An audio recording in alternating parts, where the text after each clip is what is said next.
Avez-vous déjà ressenti la piqûre aiguë de la trahison, comme un verre se brisant inopinément à vos pieds? Ce sursaut, cette soudaine clarté d'être déçu par quelqu'un en qui vous aviez confiance, n'est pas juste une émotion passagère. C'est une leçon de discernement, un appel à comprendre la délicate danse de la confiance. La confiance, c'est le fil invisible qui nous relie dans chaque relation. Pensez Y. Que vous discutiez avec un ami, travailliez en équipe ou même simplement partagiez un sourire avec quelqu'un au supermarché, la confiance est toujours en jeu. Aujourd'hui, je vais vous dévoiler une vérité cruciale. Il s'agit de déchiffrer les motifs complexes de cette toile, de comprendre les gens et de déterminer qui méritent vraiment votre confiance et votre respect. Ce voyage ne consiste pas à jeter des ombres de jugement. Il s'agit de vous armer de sagesse et de protéger votre bien-être dans un monde où votre paix devrait être sacrée.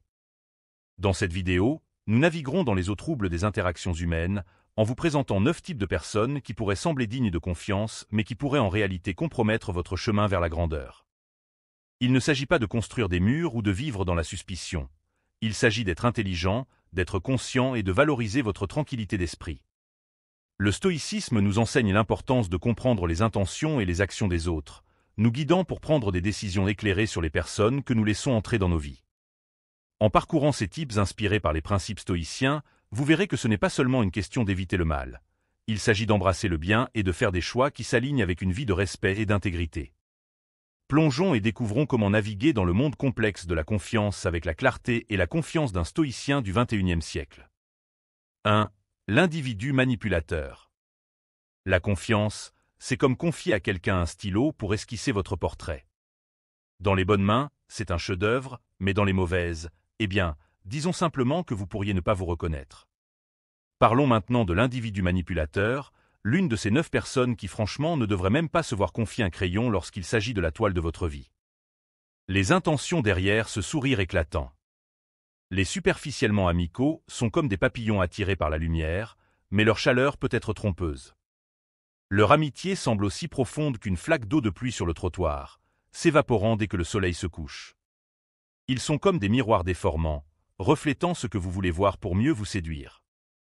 Mais une fois que vous vous éloignez, leur attention se détourne vers la prochaine victime de leur charme. Se fier à eux, c'est comme bâtir une maison sur du sable mouvant, instable et prêt à s'effondrer à tout moment. Alors, comment naviguer dans les eaux troubles de leur amitié superficielle?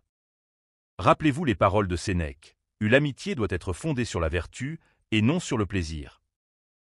Cherchez des amitiés authentiques, celles qui résistent à l'épreuve du temps et qui vous soutiennent dans les hauts et les bas de la vie. Ne vous laissez pas séduire par le charme éphémère des superficiellement amicaux. Plutôt, recherchez des liens solides, tissés avec le fil de la confiance et de la sincérité. Gardez à l'esprit que la véritable amitié n'est pas une façade, mais un pilier sur lequel vous pouvez vous appuyer lorsque les vents de l'adversité soufflent. Ne vous contentez pas de l'apparence de l'amitié, mais cherchez sa substance, car c'est là que réside sa véritable valeur. La victime éternelle est comme un personnage dans la grande pièce de la vie qui semble être éternellement prise dans l'emprise du malheur. Leur histoire est un flot incessant de malheur, chaque jour apportant un nouveau lot de problèmes.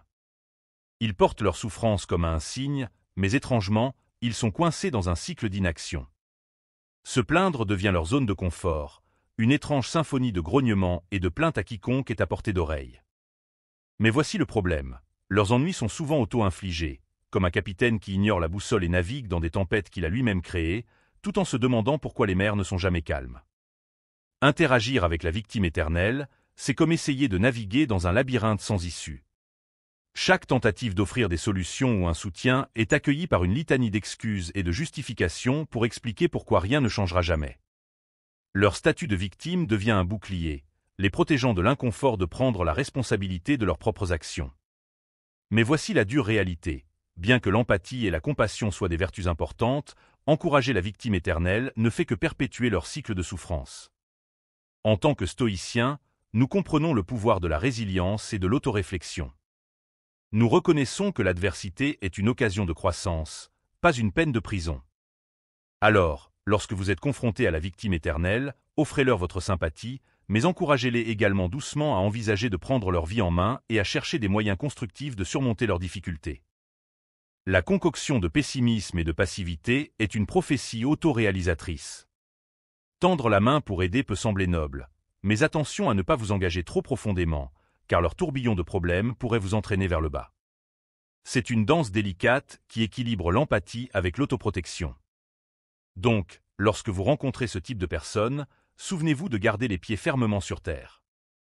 Votre voyage vous appartient, et même si les mers de la vie sont imprévisibles, votre navire n'a pas besoin de suivre le cours erroné d'un autre. Le 8e personnage de notre voyage est l'individu à 2 visages. C'est comme regarder un acteur expérimenté, sauf que la scène, c'est votre vie, et le drame est bien réel. Au lieu de vous laisser entraîner dans leur toile de tromperie, choisissez de vous entourer de personnes qui vous élèvent et vous inspirent. Coupez les liens avec ceux qui apportent la négativité et la duplicité dans votre vie. Ce n'est pas une question d'être dur, mais d'être prudent. Vous protégez non seulement votre réputation, mais aussi votre bien-être mental. Enfin, le 9e personnage est l'individu toxique. La confiance est un trésor à ne pas distribuer comme des échantillons gratuits dans un supermarché, et quand il s'agit de l'individu toxique, pensez à la confiance comme un luxe qu'ils ne peuvent pas se permettre.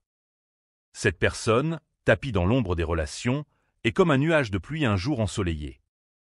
Ils ont un talent pour transformer de larges sourires en froncements de sourcils, laissant souvent un sillage de doute et d'insécurité. Merci de nous avoir accompagnés dans cette exploration de la confiance et du caractère.